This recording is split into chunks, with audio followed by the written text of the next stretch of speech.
प्रणाम। अरुणाचल शिवा। मैं अपने रिट्रीट सेंटर के छत पे हूँ, तिरुवन्नामलाई में, अरुणाचल। यहाँ से अरुणाचल पर्वत भी दिखता है।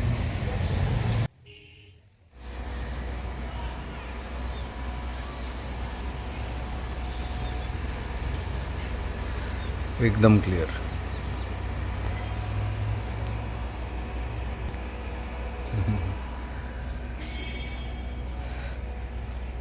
तो हम ये रिट्रीट में करते क्या हैं?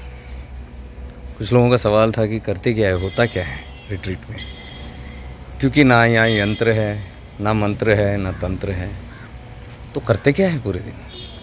हमारे यहाँ सेशंस कभी कभी 10-10, 10:30, 11 बजे घंटों तक चला है।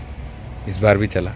इस बार भी काफ़ी डीप था सेशंस, तो काफ़ी लंबे समय तक लोग बैठ पाते हैं।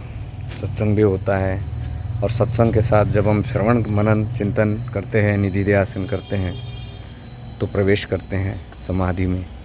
एक तंद्रा की अवस्था होती है, एक लय होता है। सब अरुणाचल का कृपा। तो अरुणाचल की जो गोदी में बैठ के हम यहाँ सत्संग होता है, ये तो सिर्फ 7 दिन का था, कभी कभी 9 दिन के भी होते हैं रिट्रीट्स। तो अभी इस साल तो ये वर्ष तो हम सोच रहे कि थोड़ा अभी विश्राम दे देते हैं तिरुवन्नामलाई को, क्योंकि उत्तरकाशी में एक रिट्रीट आ रहा है और आगे गोरखपुर में भी होगा। तो यहाँ करते क्या है? शिफ्टिंग इनटू अवेयरनेस में करते क्या है? बस शिफ्ट करते हैं। कहाँ से? मन से। कहाँ, किस में प्रवेश करते हैं? अवेयरनेस में, सजगता में, जागरूकता में, यानी मनोमय कोश से ज्ञानमय कोश में प्रवेश करते हैं। ये है शिफ्टिंग। तो उसके कई सारे टेक्निक्स है, अलग अलग टेक्निक्स, मेथड्स है। सबको अलग अलग तरीके से समझ आता है, बहाता है। तो जैसा जैसा उनको ठीक लगे वो उसको फॉलो करते हैं। तो मेन चर्चा ये रही कि ये पथ जो है, ये फाइनल पाथ कहते हैं इसको। जैसे भगवान शिव ने माँ पार्वती को अंतिम ज्ञान दिया, अंतिम उपदेश, उस उपदेश को कहते हैं हम देवी कालोत्तर। तो देवी कालोत्तर में ये है कि भगवान शिव पार्वती से कह रहे हैं कि अब तुम्हें कोई यंत्र तंत्र मंत्र की आवश्यकता नहीं है। अब तुम ये सारे कॉन्सेप्ट्स को त्याग दो और मौन में, निश्चलता में प्रवेश करो, क्योंकि मैं निश्चलता हूँ। मुझे अगर प्राप्त करनी है तो आपको निश्चल होना पड़ेगा, स्टिल होना पड़ेगा, शांत होना पड़ेगा, मौन होना पड़ेगा, खाली होना पड़ेगा, शून्य होना पड़ेगा। तो जो भी आप करोगे, जो भी प्रकार के आप साधन को चुनोगे, वो सब आपसे कुछ ना कुछ करवाता है। सारे साधन से मन और तन हमेशा जागृत रहता है। मन और तन जब जागृत होता है उसको कहते हैं कि चंचल मन। मन अगर चंचल है तो शरीर भी चंचल होगा। तो चंचलता से शिव को प्राप्त नहीं कर सकते, क्योंकि शिव स्वयं निश्चलता है। तो ये बहुत उम्दा उपदेश है, और ये अंतिम उपदेश है। इसके बाद कोई तंत्र, यंत्र, मंत्र नहीं रहा। इसके बाद कोई भी उपदेश नहीं दिया गया, क्योंकि इसके बाद उपदेश के लिए पार्वती रही नहीं। पार्वती विलीन हो गई। उस साधना को करते करते विलीन हो गई। कहाँ विलीन हो गई? यहीं पे किया उन्होंने तप। माँ पार्वती ने अरुणाचल में तप किया, अंतिम तप। और महिषासुर का जो आपने सुना होगा या जानते होंगे, वो यहीं पे घटित हुई। यहीं पे अर्धनारीश्वर का वो स्वरूप में वो विलीन हो गई, शक्ति विलीन हो गई शिव में। तो अर्धनारीश्वर का वो जो स्थिति है, it's a state of consciousness, वो आया, जिसको हम आई एमनेस कहते हैं। आई यानी शक्ति, एमनेस, एम यानी होना। वो शिव है, वो होते हैं, दृष्टा होते हैं, निश्चल होते हैं। वो चंचल नहीं है। चंचल आई होता है, ईगो। तो आई प्लस एम यानी, आई एम यानी क्या? मैं हूँ, मेरा होना, मैं हूँ। तो हूँ शिव है। ही इज़, और मैं ईगो है, मैं चंचल हूँ, मैं हमेशा हिलते डुलते रहता हूँ, मैं हमेशा एक्सपीरियंस अनुभव को खोजता हूँ, इसलिए मैं चंचल हमेशा रहता हूँ। तो आई इज़ ऑलवेज मूविंग। तो शिव पार्वती को ज्ञान देना, यानी कि एमनेस यहाँ पे आई को ज्ञान दे रहे हैं कि मुझ जैसा बनना है, एम बनना है तो शांत रहो, करने से नहीं होगा, कोई भी चीज़ करने से नहीं होगा इसके बाद। तो ये अंतिम तत्व है, ये अरुणाचल ही अंतिम यात्रा है, ये जर्नी है और ये डेस्टिनेशन है। तो ये डेस्टिनेशन में जब हम आते हैं साधना करने के लिए, हम वो बन जाते हैं। जैसे भगवान रमणा यहाँ आए, उन्होंने एक काव्य लिखा अरुणाचल पे। उन्होंने कहा कि मैं कुछ नहीं था, लेकिन आपने मुझे वहाँ से मुझे खींच के, शिव को कह रहे हो, हे शिव मैं तो कुछ भी नहीं था, अरुणाचल शिव, आपने मुझे वहाँ से, यानी जहाँ पैदा हुए थे वहाँ से मुझे बुला के, खींच के, अपने गोदी में बिठा के आप जैसा बना दिया। यानी अचल है, निश्चल यानी अचल, यानी अरुणाचल। अरुणा यानी सूर्य, सूर्य क्योंकि ये लाल रंग का होता था पहले, अभी तो पेड़ वगैरह लगाए हैं इसमें, तो लाल जैसे जैसे सूरज की रोशनी पड़ती है तो चमकता है। वो उतना ही नहीं, सूरज उगना और सूरज का डूबना, ये दोनों स्थिति है। ये ईगो का उठना और ईगो का डूबना जो होता है। तो सन अरुणा और अचला यानी निश्चला, तो अरुणाचला। तो भगवान रमणा वही कहते कि आपने मुझे आपकी ओर खींच के, आपके गोदी में बिठा के आप जैसा बना दिया, यानी अचल बना दिया। वही देखो रमणा की पूरी यात्रा आप देखो भगवान की, वो चंचल रहे पहले, लेकिन यहाँ आके पूरे निश्चल हो गए। इसलिए मौन गुरु, इसलिए वो दक्षिणामूर्ति जी के अवतार कहते हैं। गुरु दक्षिणामूर्ति के अवतार है भगवान रमणा जी। तो शिव की लीला है, क्योंकि शिव पहाड़ बने। ये पहाड़, अगर आप अरुणाचल महात्म्य में चले जाओ, स्कंद पुराण में चले जाओ, ये पूरा विवरण है कि कैसे शिव एक ज्योति स्वरूप है। क्योंकि पहला जो क्रिएशन है शून्य से, वो ज्योति है, प्रकाश है। स्वयं के प्रकाश से वो प्रकाश जो रोशनी है, वो वहाँ से द्वैत शुरू हो गया। शून्य यानी कुछ नहीं है, तो कुछ नहीं में रोशनी जब आती है तो दो हो गए, अंधकार भी हो गया, रोशनी भी हो गया, वहाँ से द्वंद्व शुरू हो गया, द्वैत शुरू हो गया। तो आप कह सकते हो कि फर्स्ट क्रिएशन, पहला जो प्रथम क्रिएशन है, उत्पत्ति है, वो प्रकाश है, और उसी को हम ज्योति कहते हैं। तो शिव को हम ज्योति स्वरूप कहते हैं, वही ज्योतिर्लिंग है, जो ज्योतिर्लिंग है। जैसे आत्मन है और प्रथम जो अहम है उसको आनंदमय कोश हम कहते हैं, सूक्ष्म अहम, उस वही ज्योति है। तो पहले जो ज्योति कहाँ से प्रकट हुई? आत्मन से प्रकट हुई, और फिर स्थूल बना। तो ये स्थूल लिंग हम जो कहते हैं शिवलिंग, ये स्थूल जड़लिंग जो है, ये लिंग के भीतर ज्योति, ज्योतिर्लिंग सूक्ष्म जब बने तो, और अति सूक्ष्म तो वो है आत्मन, तो आत्मलिंग। तो आत्मलिंग, ज्योतिर्लिंग, ये सब यहीं प्रकट हुए, यहीं क्रिएशन शुरू हुआ। तो पहला जो प्रकाश है वो पिलर ऑफ लाइट जो आप कहते हैं, वो यहीं हुआ इस प्रकार से। तो पिलर ऑफ लाइट से फिर वो कंडेंस होके मैनिफेस्ट होते हैं, जैसे ज्योति ही आगे जाके मैनिफेस्ट होके स्थूल बनता है, मैटर बनता है। तो मैटर क्या होता है? ये जो प्रकृति पे, ये जो सृष्टि है, ये सब मैटर है। तो कहाँ से आया है? ये सब प्रकाश से ही मैनिफेस्ट हुए हैं, प्रकट हुए हैं। तो ये जो अब आपको स्थूल रूप का एक पत्थर और पहाड़ दिख रहा है, शिव जी कहते हैं अरुणाचल पुराण में कि मेरा जो प्रकाश का जो स्वरूप है, आप उसको समझ नहीं पाओगे, आपको उसका you cannot fathom, you cannot understand, आपको समझ ही नहीं आएगा। आप ना मुझ पे ध्यान कर पाओगे, आप ना मुझको जान सकोगे, क्योंकि हम सब स्थूल हैं। क्योंकि आप जान नहीं पाओगे, इसलिए मैं ये स्थूल रूप ले रहा हूँ, शिव जी कहते हैं। और फिर वो प्रकाश ये पहाड़ बना है। पहला पहाड़, पहला क्रिएशन धरती का, मानते हैं कि यही फर्स्ट पॉइंट है क्रिएशन का और यही लास्ट पॉइंट होगा डिस्ट्रक्शन का। तो यहाँ से सब कुछ बना, सृष्टि बनी, और जब अंत होगा, प्रलय होगा, तो लास्ट यहीं से गायब होगा, माने कि आकाश, चिदाकाश। तो चिदाकाश से जो प्रथम प्रकट हुई वो ज्योति, ज्योति से फिर बाकी जो लोक परलोक वो बने, और जब ये भूलोक बना तो उसमें फर्स्ट पॉइंट ये है, तो लास्ट पॉइंट भी यही है। इसलिए जब हम यात्रा में आते हैं, अब ये स्थूल रूप क्या है, ये शिव जी का स्थूल रूप है।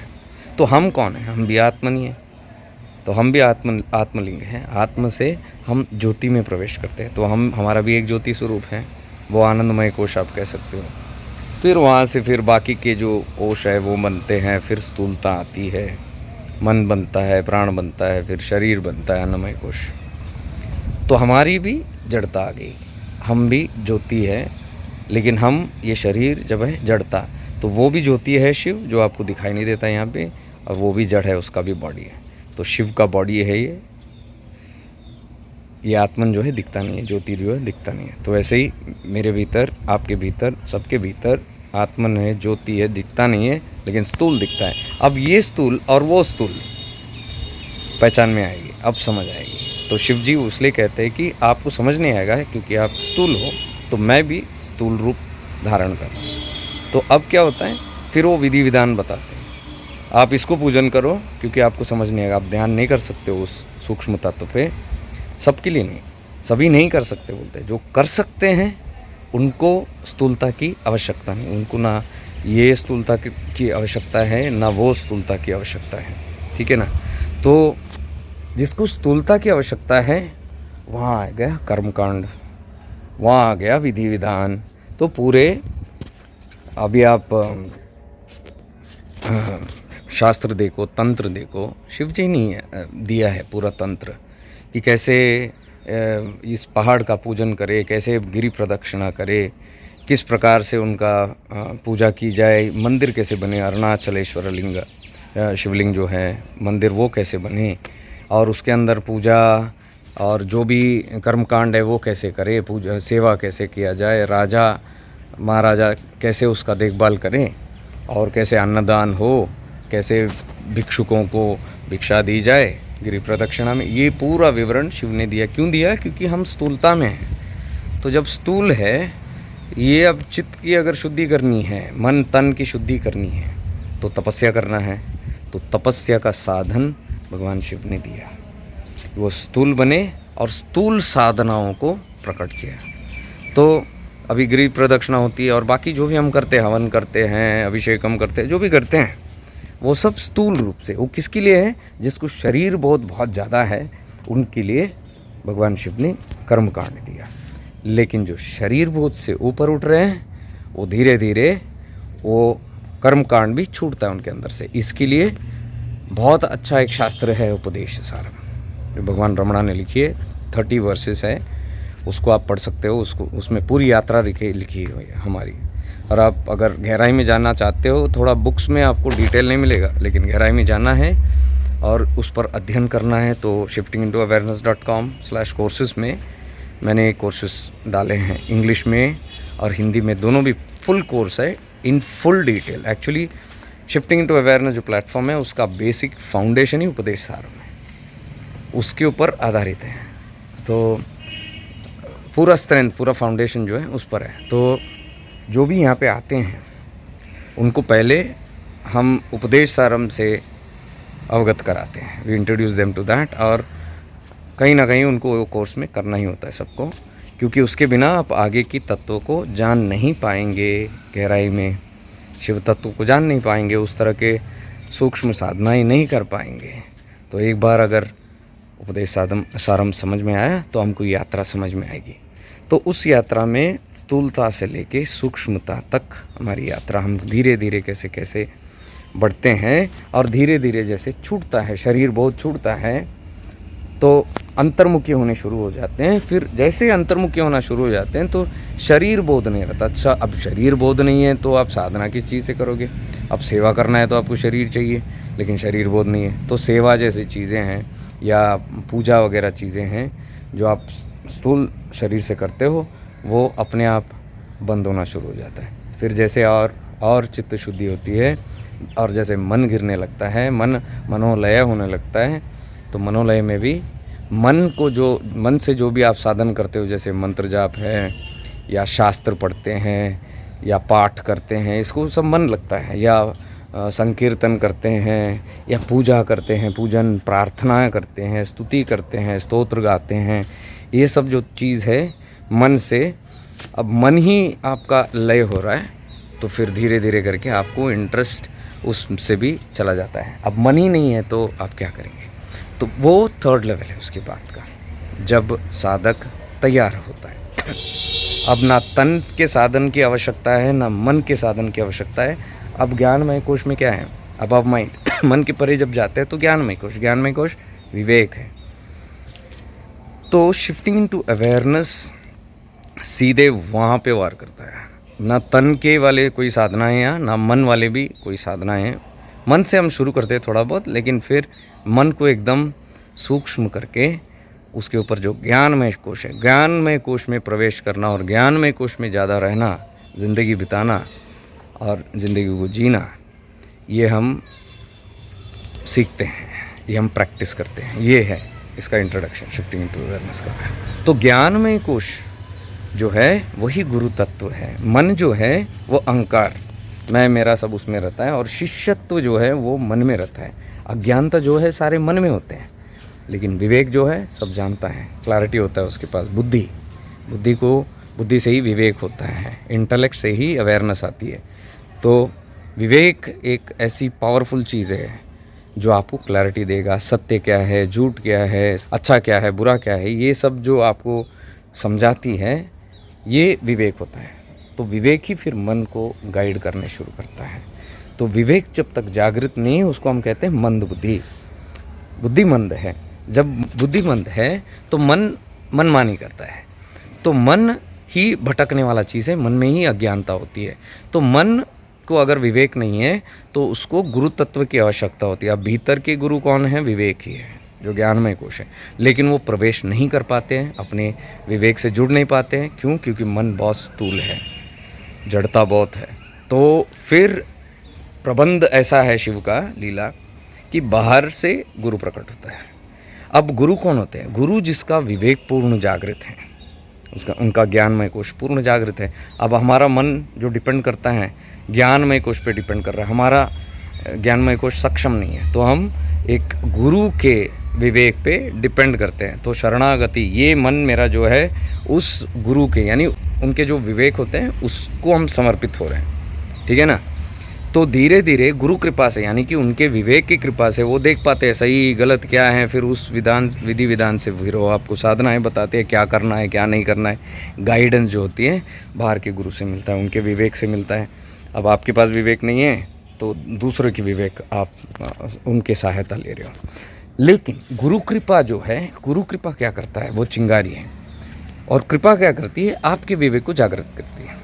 और धीरे धीरे जैसे आपकी विवेक विकसित होती है और शुद्ध होती है और पूर्ण होती है, जैसे मन शुद्धि से चित्त शुद्धि से ही विवेक शुद्धि भी होता है, या बुद्धि की शुद्धि भी होती है।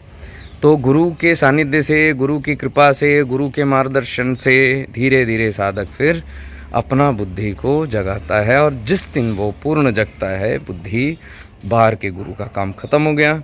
परमात्मा ने, शिव ने बाहर के गुरु को इसलिए भेजा था ताकि आपकी जो चिंगारी है, आपकी जो विवेक है उसको जगाए। उसी को हम ज्योत से ज्योत जगाओ, सदगुरु ज्योत से ज्योत जगाओ, मेरा अंतर तिमिर मिटाओ। अंतर तिमिर क्या है? अंतर का तिमिर, तिमिर यानी अंधकार, यानी अज्ञानता, अविद्या। ये कहाँ होती है अज्ञानता? मन में। तो मेरा अंतर तिमिर मिटाओ, सदगुरु ज्योत से ज्योत जगाओ। तो जब सदगुरु ज्योत से ज्योत जगाते हैं, यानी अपना ज्योत, अपनी विवेक, जब आपके विवेक को जगाता है, जब ज्योत जल जाता है, तो आपका अंतर तिमिर जो मन में है वो मिटता है। तो फिर अभी आपको गाइडेंस की, बाहर से गाइडेंस की ज़रूरत नहीं पड़ती है। तो आपका बुद्धि विवेक जो है अब मन को सही रास्ता दिखा सकता है। अब जो आपकी जो आत्मन है, आत्मन और जो आनंदमय कोश है, जहाँ पे वो परमात्मा ईश्वर वास करते हैं, वही फिर डायरेक्ट नेक्स्ट आफ्टर आनंदमय कोश इज ज्ञानमय कोशा। तो ईश्वर कृपा डायरेक्ट ज्ञानमय कोशा, इसलिए हम गुरु और परमात्मा एक ही है कहते हैं, क्योंकि गुरु बहुत नज़दीक है परमात्मा से, आपके आनंदमय कोश और आत्मन से बहुत नज़दीक है। तो आप भी नज़दीक आ गए, आपका जैसे विवेक जागृत हो गया, आप भी बहुत नज़दीक आ गए आपके आत्मन के करीब। तो आत्मन आपको गाइड करती है वहाँ से। अब ये समझ आएगा आपके क्लियरली, क्योंकि कई सारे लोगों को ये डाउट है ऐसे कैसे होता है, ये कोई विरुद्ध कर रहे हैं या फिर कोई ऑपोजिट चीज़ कर रहे हैं या कोई अलग साधना है। अलग कुछ नहीं, ये ट्रांसफॉर्मेशन है और एक स्टेप बाय स्टेप एस्केलेशन है। आप खुद शोध कीजिएगा इन सब तत्वों पे। मैंने डॉक्यूमेंट भी बताया आपको, देवी कालोत्रा, उपदेश सारम, ये इंटरनेट में मिला तो आप देख लीजिए।